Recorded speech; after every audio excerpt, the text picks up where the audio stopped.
నమస్కారం, అశోక్ టీవీకి స్వాగతం. ప్రజలకు హామీలు ఇచ్చి వాటిని గాలికి వదిలేసి చంద్రబాబు చేసిన మోసాలు, అరాచకాలు, అన్యాయాలపై వైఎస్ఆర్సీపీ పార్టీ మాజీ ముఖ్యమంత్రి జగన్మోహన్ రెడ్డి ఆదేశాల మేరకు రాష్ట్ర వ్యాప్తంగా జూన్ 4న వెన్నుపోటు దినం నిరసన కార్యక్రమాన్ని నిర్వహిస్తున్నారు. జూన్ 4వ తేదీ వెంకటగిరి నియోజకవర్గానికి సంబంధించిన 6 మండలాల వైఎస్ఆర్సీపీ పార్టీ నాయకులు, కార్యకర్తలు, అభిమానులు రాపూర్లో జరుగు వెన్నుపోటు దినం నిరసన కార్యక్రమాన్ని విజయవంతం చేయాలని నెల్లూరు జిల్లా వైఎస్ఆర్సీపీ పార్టీ ప్రధాన కార్యదర్శి పాపకన్ను మధుసూదన్ రెడ్డి పిలుపునిచ్చారు. ఆయన రాపూరు పిచ్చిరెడ్డి కాంప్లెక్స్ నందు మీడియాతో మాట్లాడుతూ, కూటమి ప్రభుత్వం వచ్చి సంవత్సరం గడుస్తున్నా ఎన్నికల్లో ఇచ్చిన 6 హామీలు అమలు కాకపోవడంతో వెన్నుపోటు దినం నిరసన కార్యక్రమాన్ని చేపడుతున్నామని, రాపూరు సిద్ధలయ్య సెంటర్ నుంచి ఎంఆర్ఓ ఆఫీస్ వరకు భారీ ర్యాలీగా వచ్చి ఎంఆర్ఓకి వినతి పత్రం ఇవ్వడం జరుగుతుందని తెలిపారు. ఈ కార్యక్రమంలో బత్తిన పట్టాభి రామిరెడ్డి, బొడ్డు మధురెడ్డి, ఏటూరు మురళీమోహన్ రెడ్డి, డాక్టర్ ఖాదర్ బాషా, పుట్టంరెడ్డి కృష్ణారెడ్డి, డమ్మాయి రమణయ్య, డివి రమణయ్య తదితరులు పాల్గొన్నారు. 4వ తేదీ మన రాష్ట్ర వైఎస్ఆర్సీపీ అధినేత జగన్మోహన్ రెడ్డి గారి ఆదేశాల మేరకు మన వెంకటగిరి నియోజకవర్గ సమన్వయకర్త రామ్ కుమార్ రెడ్డి గారి నాయకత్వంలో 4వ తేదీ ఉదయము 9 గంటల నుంచి వైఎస్ఆర్సీపీ నిరసన కార్యక్రమము వెన్నుపోటు దినంగా ప్రకటించడం జరిగినది.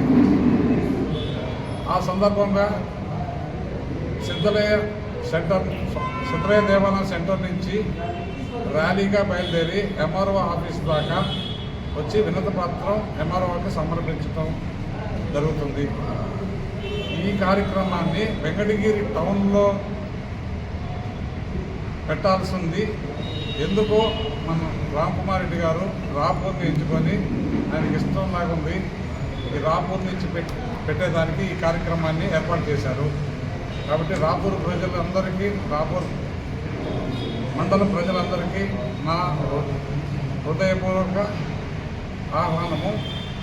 4వ తేదీ ఎవరైతే కార్యకర్తలు ఉన్నారో, అభిమానులు ఉన్నారో, ఏ విధంగా అయితే లబ్ధి పొందుతూ ఈరోజు సంవత్సరం నుంచి లబ్ధి చేకూరక ఇబ్బందులు పడుతున్నారో అందరూ కూడా కదలి వచ్చి ఈ కార్యక్రమాన్ని దిగ్విజయం చేయాల్సిందిగా కోరుచున్నాను.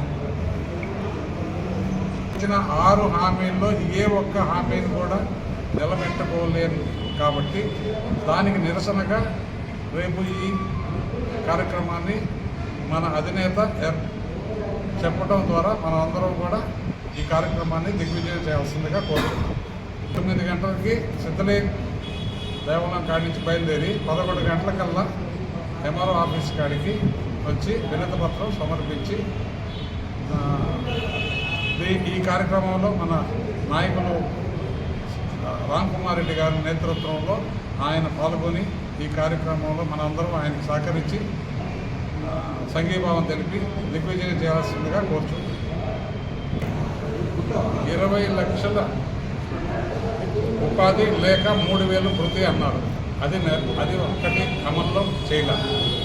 తల్లికి వందనం అన్నారు. ఎంతమంది పిల్లలు ఉన్నా అందరికీ ఇస్తా ఉన్నారు. ఈ రోజుకే అది సంవత్సరం అయింది లేదు. ఈ విధంగా చూసుకుంటే ఎన్నో రైతులకి మోసం చేశారు. గ్యాస్ అన్నారు, అది కొంచెం ఇచ్చారు. ఫ్రీ బస్ అన్నారు, ఇప్పటికీ అది స్టార్ట్ కాల. ఏ ఒక్క హామీని నెరవేర్చారా మీరే చెప్పండి.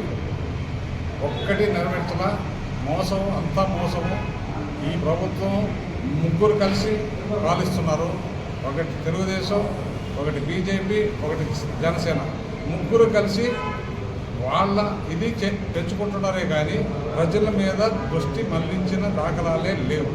కాబట్టి ఈ ప్రోగ్రామాన్ని మన నాయకులు చెప్పడం, మనం ఆదేశించడం చాలా ఇది ప్రజలే పాల్గొంటారు. రేపు మీరు స్వచ్ఛందంగా మీరు చూస్తారు ప్రజల్లో ఎంత స్పందన ఉందని. ఇది మొత్తం మనకి వెంకటగిరి కాన్స్టిట్యున్సీలో 6 మండలాలు, ఒక మున్సిపాలిటీ ఉంది. అన్ని దిక్కల నుంచి కూడా ఇక్కడ రాపూర్కే వస్తారు. ఇక్కడి నుంచే పాల్గొంటారు. వెంకటగిరిలో పెట్టాల్సింది ఇక్కడ రాపూర్లో పెట్టారు. ఈ సంవత్సరాల కాలంలో ఒక్క మహిళలకు కానీ వృద్ధులకు కానీ ఎవరికి ఒక్క వితంతులకు కానీ ఒక్క పెన్షన్ కొత్తగా ఇచ్చింది లేదు. ఉన్న వాటిని కూడా చాలా వరకు తొలగిస్తున్నారు. దీనికి చాలా వ్యతిరేకిస్తున్నారు. ఇంటికి బియ్యం అన్నీ తెచ్చిస్తున్నారు. ఈరోజు ఆ వెహికల్స్ కూడా తీసేశారు. పాపం పేదవాళ్ళు పోయి షాపులు పోయి తెచ్చుకోవాలంటే ఎంత ఇబ్బందిగా ఉంటుంది. కాబట్టి అన్ని ఈ ప్రభుత్వం అన్ని విధాలుగా ఫెయిల్ అయింది. ఏ ఒక్క హామీ నిలబెట్టుకోవాలా ఉన్న జగన్మోహన్ రెడ్డి గారు ఇచ్చిన హామీలన్నింటినీ తుంగలో తొక్కేసేసి ఏ లెవెల్ వంటి మాటలతోటే ఈ ప్రభుత్వాన్ని నడుపుతున్నారు. నమస్కారం, అశోక్ టీవీకి స్వాగతం.